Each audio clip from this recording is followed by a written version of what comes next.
E nós temos feito um resultado primário, né, essa linha em verde, aí no gráfico, né, de cerca de 2,11%, caiu em 2009, né, para 2,05%, em função dos gastos que fizemos para a saída da crise, né, mas a média histórica no Brasil tem situado em 3,5%. Né. Apesar do fim do acordo com o FMI, né, e do fim dos compromissos que tínhamos, o Brasil não reduziu as suas metas de superávit primário. Anualmente, nós temos mantido praticamente o mesmo patamar dos compromissos assumidos anteriormente com o Fundo Monetário Internacional.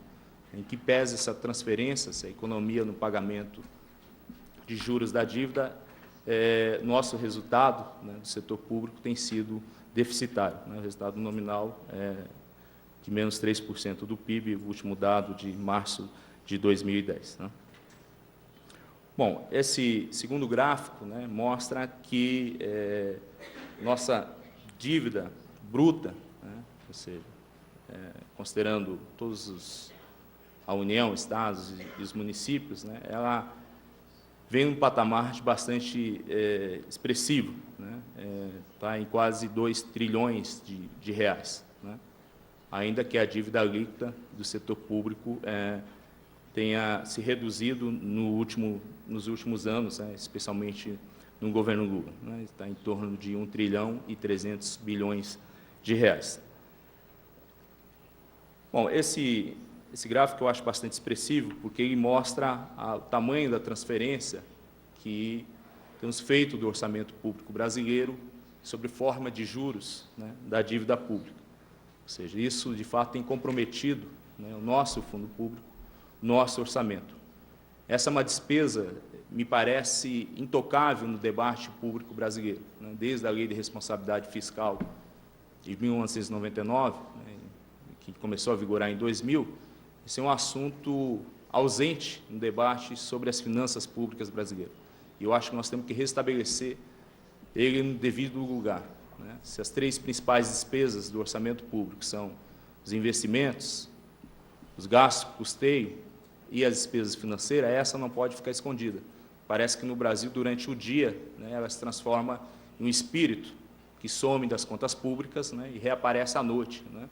Ou seja, tem sido isolada nesse debate, né? Se fala muito das despesas previdenciárias, das despesas com pessoal, de transferência, e não se fala, né, da enorme gasto que nós temos com juros. Né? Vou ter um outro gráfico aqui em percentual do PIB, vão ver que nós estamos bastante descolados das principais economias mundiais. De 2000 a 2009, para a gente ter uma ideia, isso equivale a 45% do PIB brasileiro, ou seja, quase metade do PIB, né, foi transferido nesse período, né, para o capital portador de juros. Né? Se a gente quiser uma continha de comparação, né, a crítica bastante conservadora fala que nós gastamos muito com Bolsa Família. Né? Essa transferência daria para pagar o Bolsa Família por 108 anos, né, para a gente ter uma ideia. Né?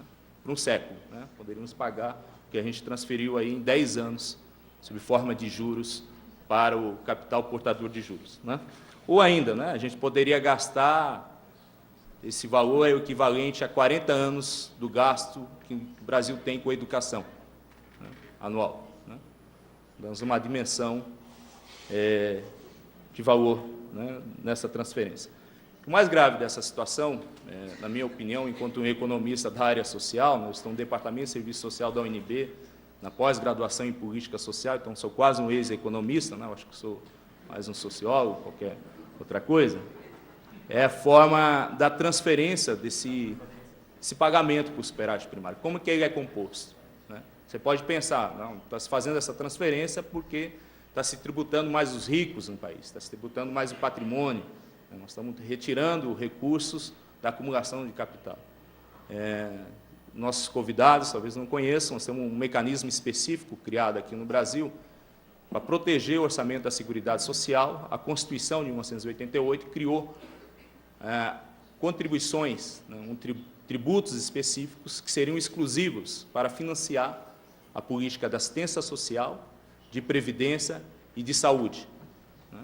E desde 1993, o governo, ainda no governo Itamar Franco, se estabeleceu um negócio chamado inicialmente de Fundo Social de Emergência, que não tinha nada de social nem de emergência. Em seguida, se transformou com o verdadeiro nome Fundo de Estabilização Fiscal e, nos últimos anos, em DRU, ou em desvinculação de receitas da União. Esse mecanismo é bastante simples, ele permite que 20% da arrecadação do governo fique livre para aplicação no orçamento público. E aonde que se tira esses recursos? Esses recursos se retiram exatamente da área que tem contribuição exclusiva. As contribuições exclusivas de financiamento estão na Seguridade Social.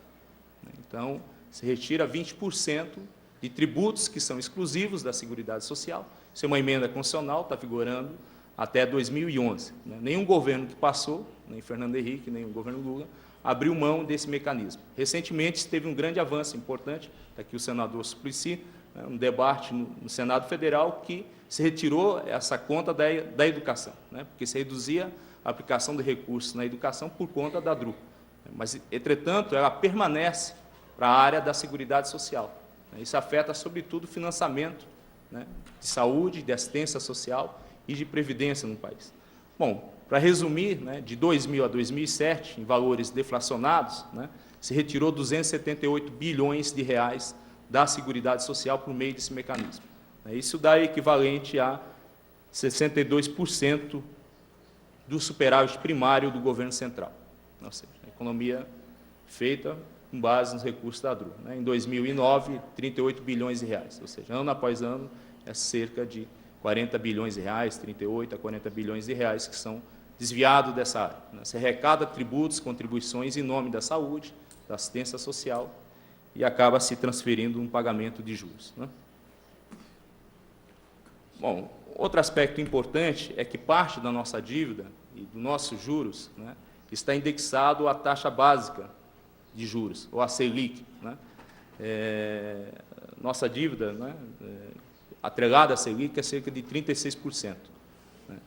E esse também é um debate ausente. Cada vez que o Banco Central decide aumentar meio ponto, 0,75%, na taxa básica de juros, significa uma transferência sobre forma de juros do orçamento público para o capital portador de juros de despesas importantes. Ao se confirmar essa previsão de 11,75% nesse ano, e permanecer com isso até o final de 2011, essa transferência maior vai custar, no mínimo, 8 bilhões agora em 2010 e 12,1 bilhões em 2011.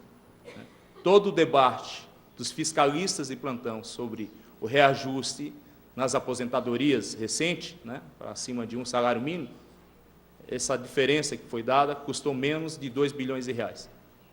Esse último aumento de taxa de juros, se chegar a esse patamar, vai custar, só esse ano, 8 bilhões de reais. E não se vê uma linha escrita, um debate público brasileiro sobre isso. Não está se colocado. E nosso patamar de pagamento de juros, na média aí, de 95 para cá, é de 7,51% do PIB.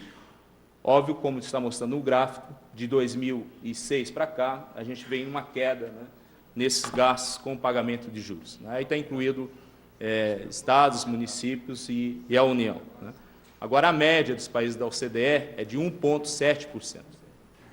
Ou seja, nós estamos pagando em taxa de juros, em gastos com juros quase 3 vezes esse volume.